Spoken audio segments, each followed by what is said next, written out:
Señor y Dios, te damos muchas gracias en esta hora por el privilegio que nos das de reunirnos en tu nombre.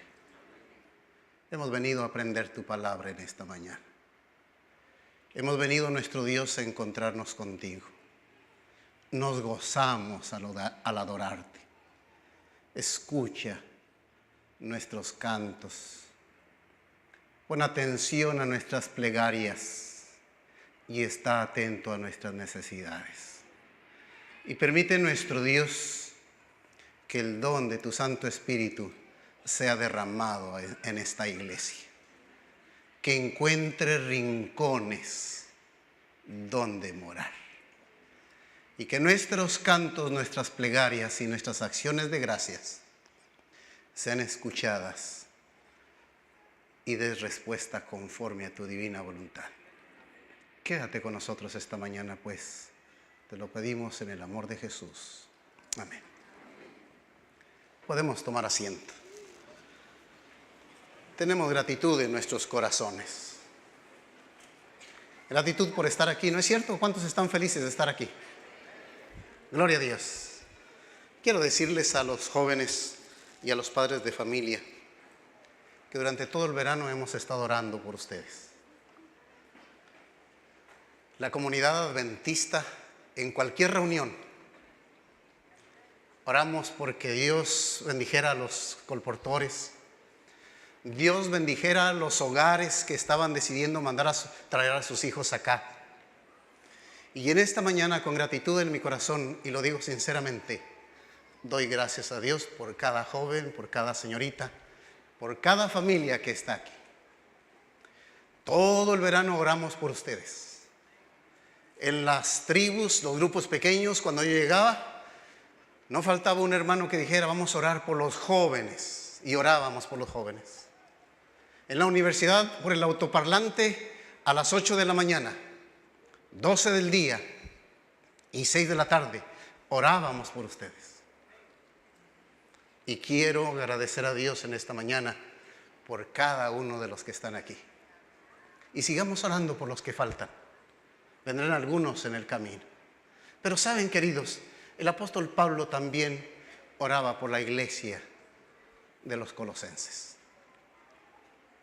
La palabra de Dios dice que Pablo dedicó suficiente tiempo para orar por la ciudad de Colosas. Y la ciudad de Colosas no estaba sentada en el valle del río Lico, no. Tampoco Colosas era una ciudad importante como lo fue Laodicea o Hierápolis. Pero no deja de maravillarnos que a los cristianos de esa pequeña ciudad de Colosas, Pablo les dirigiera la carta que contiene el vuelo más alto de sus pensamientos. A mí me impresiona al leer el libro de Colosenses. Y es cierto, queridos, que la carta a los colosenses no es tan famoso como la carta a los romanos. Tampoco es tan famosa como la carta a los gálatas que estamos estudiando en este trimestre en la escuela sabática. Pero su contenido, el de contenido de Colosenses, devela una belleza y una grandeza que la ubican en la cumbre de la literatura cristiana primitiva. Y a mí me impresiona de manera especial esta carta a los colosenses. Me impresiona. 4 capítulos, pero impresionantes. Léalos, ojalá que usted tenga esta tarde, en lugar de ir a la cama, de descansar un poquito, pueda tomar y leer ese libro, esa carta. Es maravillosa. Pero no vamos en esta mañana a tratar de todos los versículos. Vamos a escoger un solo versículo. Dicen los que saben que un texto sin contexto es un pretexto. Pero nosotros vamos a coger esta mañana Colosenses capítulo 1, verso 9. Abran su Biblia conmigo. Es más, quiero hacer un trato con ustedes. No he dicho nada a la junta de esta iglesia, pero si alguien no trae Biblia, ¿cómo me gustaría? Es un deseo mío. ¿Cómo me gustaría que los muchachos, además de traer su Biblia en su celular, la traiga físicamente a cada culto en este semestre? Yo estoy dispuesto, no he dicho nada en la junta, pero estoy dispuesto a regalar 100 Biblias. Si alguien ha llegado y no trae Biblia, venga a mi oficina y hay 100 Biblias para que usted traiga su Biblia. Yo sé que les da pena, ahora no me da pena a mí, pero cuando yo era joven me daba pena. La Biblia que me regaló mi padre todavía la tengo, pero ahora uso una grande, pero ya no tan grande, porque ya la uso grande porque ya no veo. Pero traiga su Biblia. Si no tiene, venga conmigo y haremos un trato. Miren lo que dice Colosenses 1:9.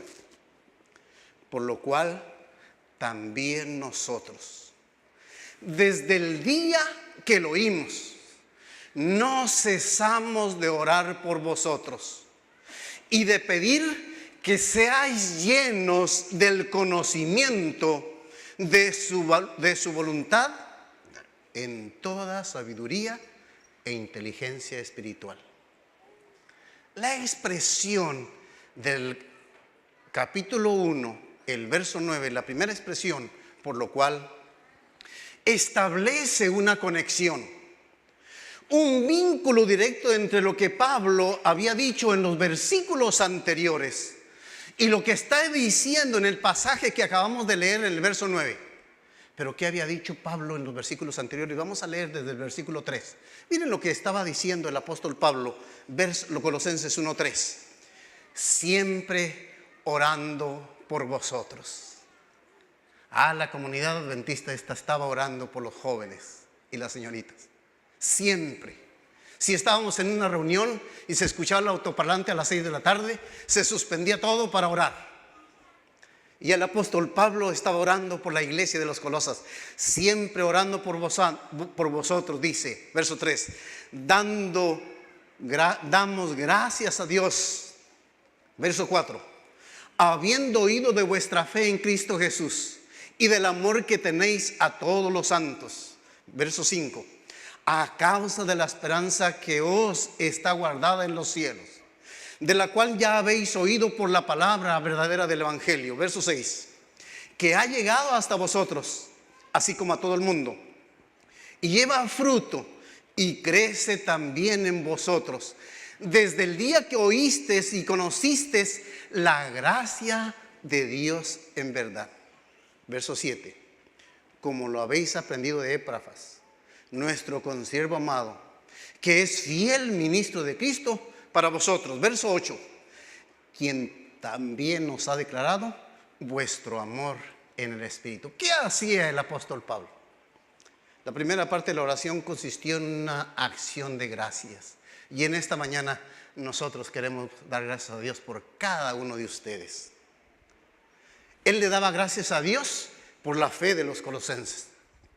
Él le daba gracias a Dios porque el Evangelio había producido fruto entre los colosenses. Él le daba gracias a Dios porque en la iglesia de Colosas el fruto seguía creciendo.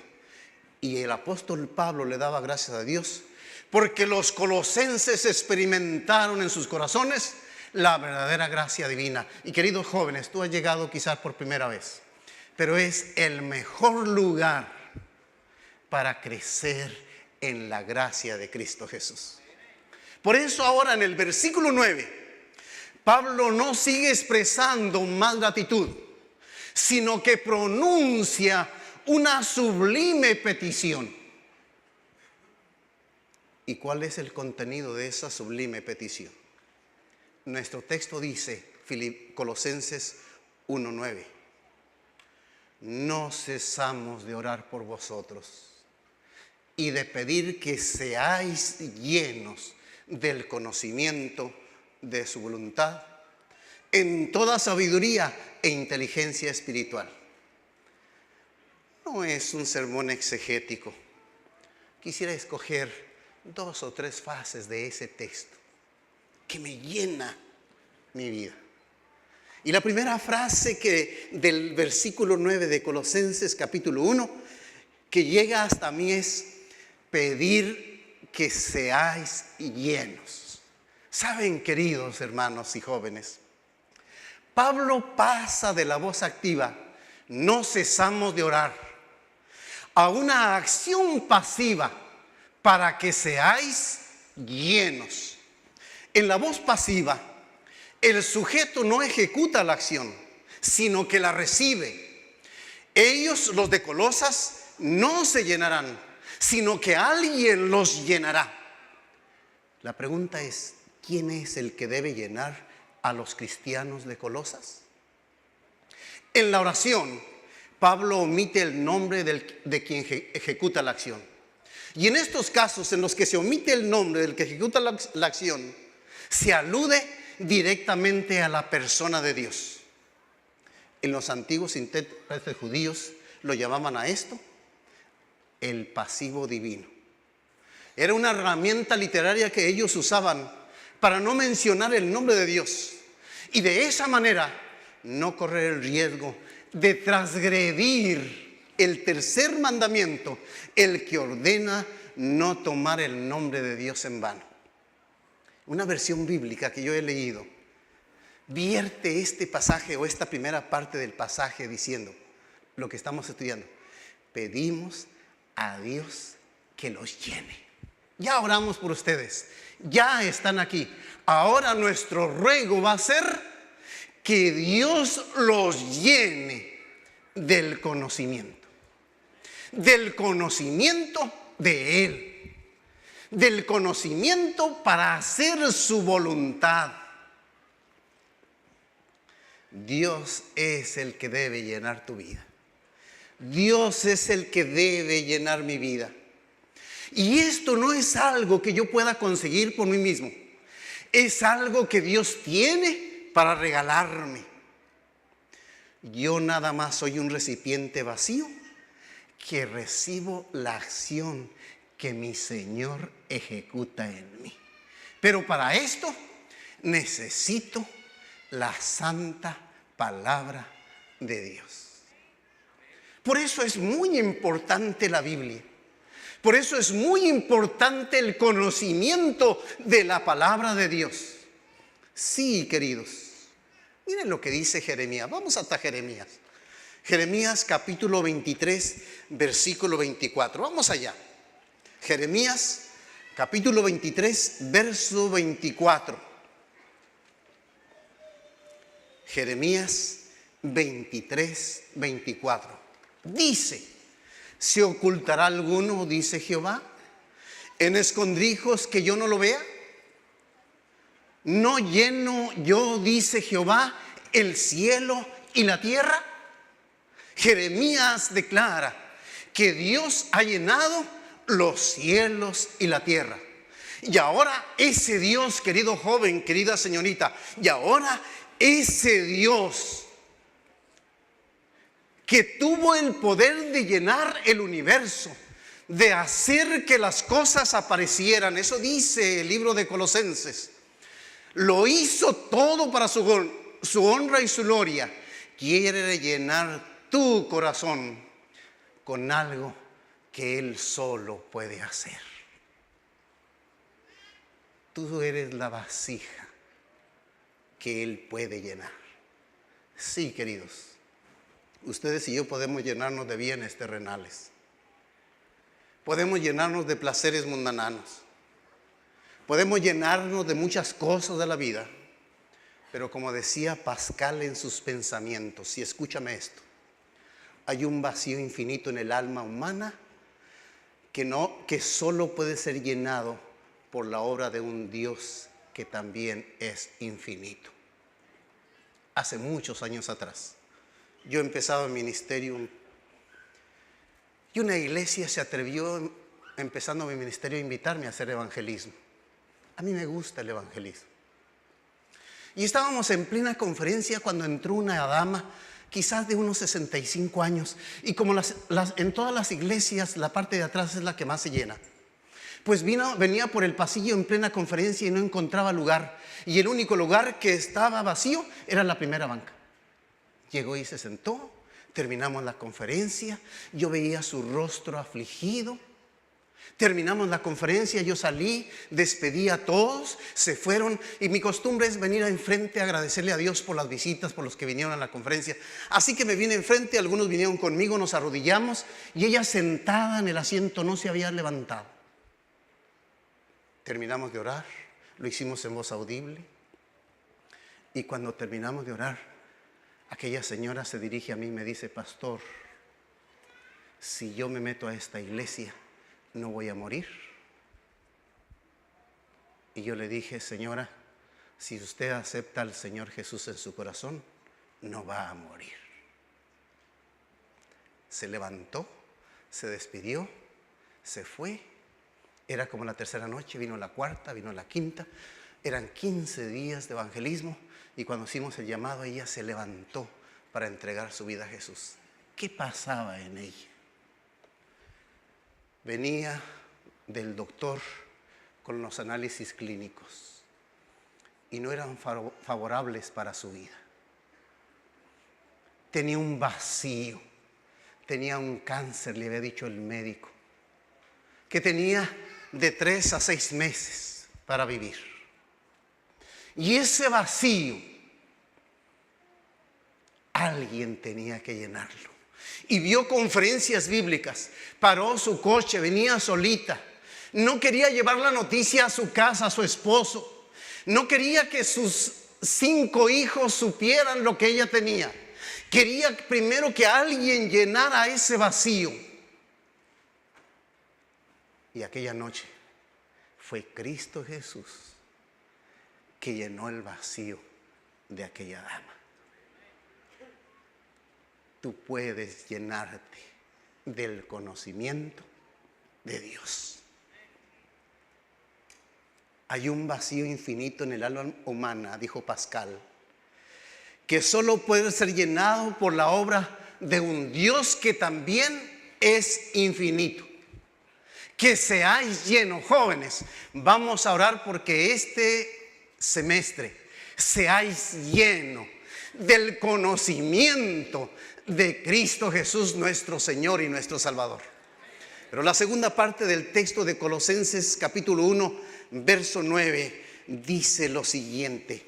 Es la segunda parte. Debemos buscar ese conocimiento. Y buscando el conocimiento, dice el texto, y pedir que sean llenos. Pero dice lo siguiente: del conocimiento. Buscar el conocimiento para hacer la voluntad de Dios. Necesitamos, jóvenes y hermanos, que Dios nos llene del conocimiento de Él para hacer su voluntad. Calvino escribió en sus instituciones, mira lo que escribió Calvino: la fe no descansa en la ignorancia, sino en el conocimiento.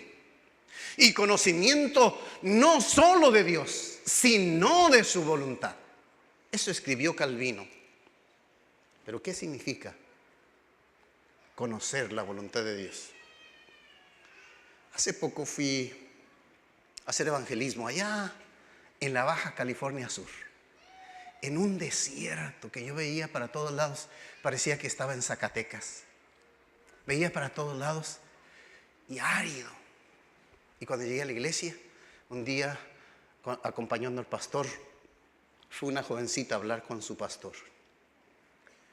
Y en medio de la conversación le decía: ore por mí, pastor. Yo quiero que Dios me ilumine. Yo quiero que Dios me dé conocimiento para hacer su voluntad. Soy novia de un muchacho que no quiere nada con Dios. No quiere saber nada de la iglesia. Me maltrata. Pero a pesar de todo, pastor, yo lo amo. Ore por mí. Esta chica buscaba a su pastor queriendo hacer la voluntad de Dios. Y acude a él para que le ayude. Pero lo cierto que ella estaría muy contenta si la voluntad de Dios fuera que la relación amorosa fructificara. ¿Necesitaba ella buscar la voluntad de Dios para saber lo que debía hacer con esa relación? No, porque lo sabía, tenía el conocimiento. Ella sabe cuál es la respuesta a su búsqueda. Sin embargo, usa la causa de que está procurando la voluntad de Dios antes de tomar una decisión. Hay otras parejas que me han dicho: pastor, le pregunto, ¿por qué te casas? Me caso porque esta es la persona que Dios tenía para mí. Poco tiempo después el matrimonio fracasa y dicen: esa era la voluntad de Dios. Por fin, ¿cuál es la voluntad divina? ¿Que se casara o que se divorciara? Queridos, hemos reducido la voluntad de Dios a cualquier acontecimiento que está vinculado con nuestra vida. Pero eso no es. Necesitamos tener conocimiento de Dios para hacer la voluntad de Dios. En realidad, buscar la voluntad de Dios constituye una práctica pagana que ha tomado un matiz cristiano en nuestros días. En la antigüedad, las naciones procuraban buscar la voluntad de sus dioses. Un Bruce Walker cita, por ejemplo, que en el antiguo cercano oriente, un rey nunca salía a la guerra sin buscar la voluntad de sus dioses. Esta búsqueda se realizaba por medio de magias, de adivinaciones, de oráculos, de astrología.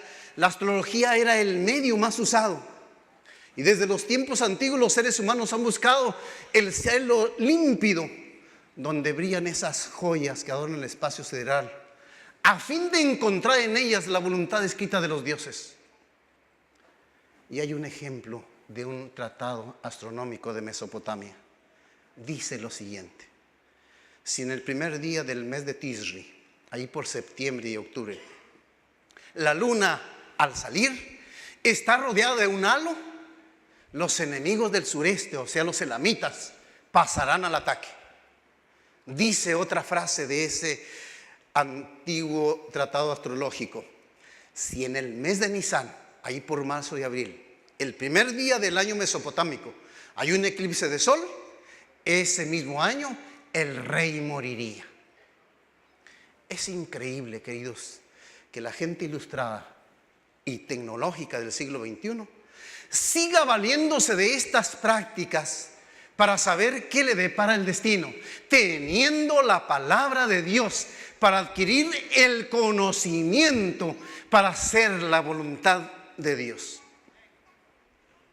El apóstol Pablo dice que dejemos que el Señor nos llene con el conocimiento de Él para hacer su voluntad.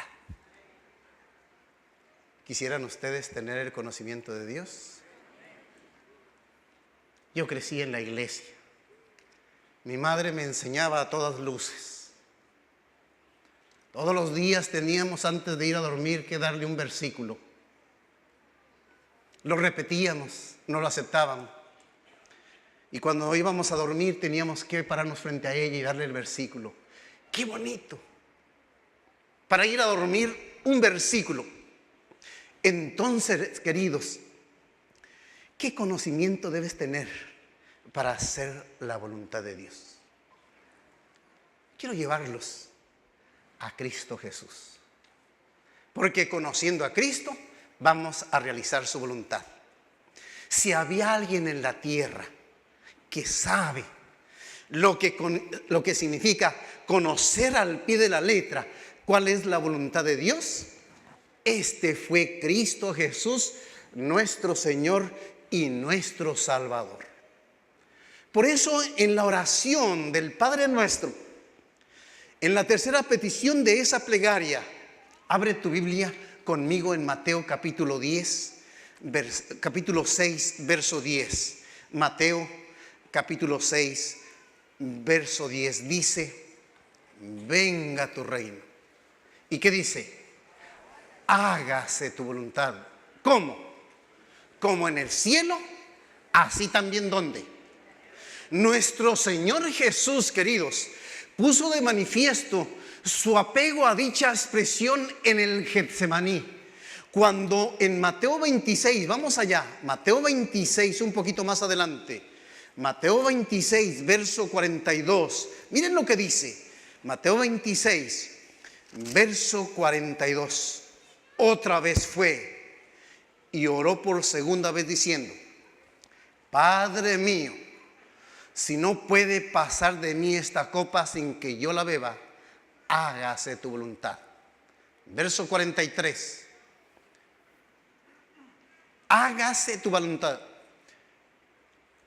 Verso 42. Si no puedo pasar de mí esta copa, sino que la beba, hágase ¿qué? Jesús vino a nuestro mundo, queridos, a consumar, a llevar a su máxima expresión la voluntad divina. Y Dios ha pedido que nosotros necesitamos hacer la voluntad de Dios. Pero necesitamos que Dios nos llene. Y la única forma de que nos llene es a través de su palabra. Y mira lo que expresa Juan 5:30. Abre tu Biblia, vamos allá. Texto bien interesante. Juan capítulo 5, versículo 30. Dice Juan 5:30. Es un texto maravilloso. Juan 5:30. No puedo yo hacer nada por mí mismo. Según oigo, así juzgo. Y mi juicio es justo, porque no busco mi voluntad, sino la voluntad del que me envió. ¿La de quién? La del Padre.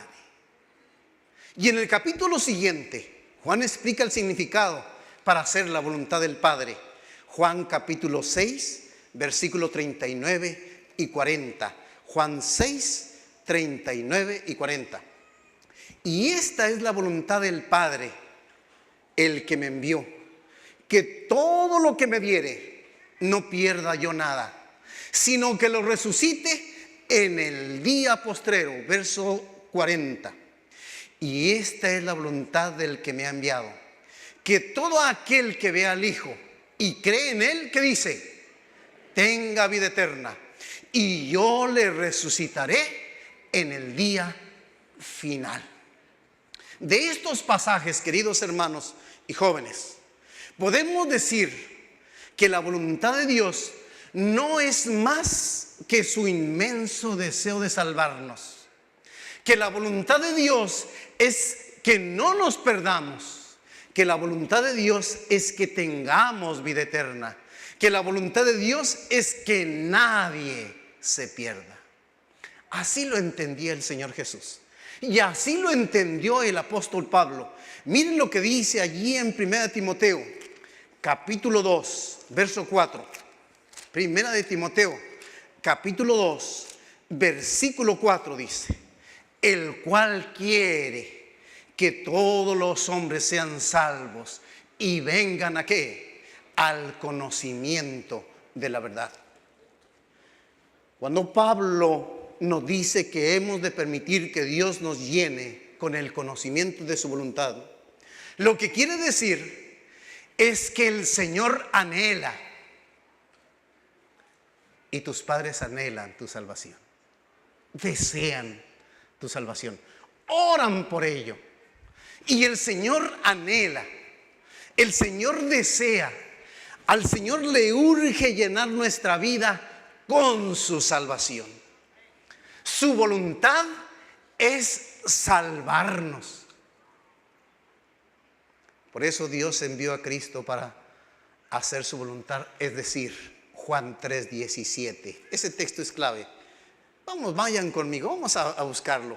Juan capítulo 3, versículo 17. Mira lo que dice Juan 3:17. Porque no envió Dios a su Hijo al mundo, ¿para qué? Sino para que el mundo, ¿qué? Sea salvo por él. Dios envió a Cristo para hacer su voluntad. Gálatas capítulo 4, versículo 4 y 5.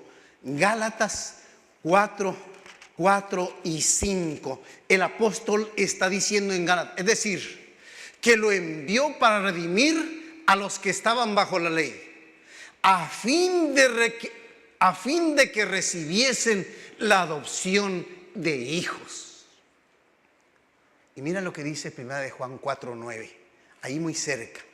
1 de Juan, capítulo 4, verso 9. Primera de Juan 4:9. En esto se mostró el amor de Dios para con nosotros, en que Dios envió a su Hijo unigénito al mundo para que vivamos por Él. Entonces, queridos hermanos, jóvenes y señoritas, entonces podemos tener la seguridad de que el mismo Dios que hizo este planeta, que llenó este planeta, que estaba desordenado y vacío, hoy puede llenarnos a nosotros con su salvación. El mismo poder que Dios usó para llenar todo el universo está listo para operar en nuestra vida. Y tú y yo necesitamos una vida llena de Dios, llena de su salvación. Pablo oró para que los colosenses fueran llenos de la salvación. Y hoy, los pastores de esta iglesia, vamos a orar para que Dios permita que sea llena tu alma con la seguridad de que en Cristo Jesús hay vida eterna para ti. ¿Sabes? Yo no sé cómo respondieron los colosenses al mensaje de Pablo, porque leer sus cartas es como ir a un solo lado de la conversación telefónica. Pero yo solo puedo entrever el deseo fervoroso que el apóstol tenía para que ellos fueran llenos del conocimiento de Él, para que fueran llenos con el poder y con el conocimiento divino. Yo solo sé que Cristo hizo todo para cumplir la voluntad divina y que Cristo hará todo para salvarte. Pero Él espera ver nuestra respuesta. Esta mañana el cielo registra tu reacción. ¿Cómo reaccionó aquella dama que llegó y se sentó allí? El día del bautismo, ella vino con su bata blanca. Traía una señorita que le traía la bata, la traía levantada, bien hecha. Llegó al bautismo. Llegaron sus 3 hijos y sus 2 hijas. Llegó su esposo. Se bautizó ella. Y cuando salíamos del bautismo, la iglesia, en un saloncito que tenía atrás, habían hecho para comer juntos. Y ella se paró y dio el siguiente testimonio: he sido llena del conocimiento de Dios y he aceptado al Señor Jesús como mi Salvador personal. Me he entregado esta mañana a Él. Aquí está mi esposo, aquí están mis hijos, mis hijas, los nietos, estamos todos. Después de su testimonio la abrazamos, le dimos la bienvenida a la iglesia, se le entregó su certificado y yo me fui a mi casa porque tenía 15 días que no veía a mi esposa. Llegué a casa, le conté a mi esposa y a los 5 años volví a esa iglesia y allí estaba. Yo no me aguanté, me bajé de la plataforma a abrazarla y le dije: ¿y el cáncer? Me dijo: pastor, no sé, pero aquí estoy. 3 años más tarde regresé. Estaba en el hospital, flaquita, delgadita, ya no hablaba. La piel se le había juntado a sus huesos. Y me escribió, porque era maestra de vocación y de profesión. Me escribió una notita porque todavía podía escribir una letra hermosa que tenía aquella dama. Y me dice: pastor, el cáncer del pecado, Cristo Jesús me lo ha quitado. No voy a morir la segunda muerte. Queridos jóvenes y queridos hermanos, hagamos caso a Colosenses 1:9. Pidamos ser llenos del conocimiento de Dios para hacer su voluntad. Que Dios nos bendiga en esta mañana.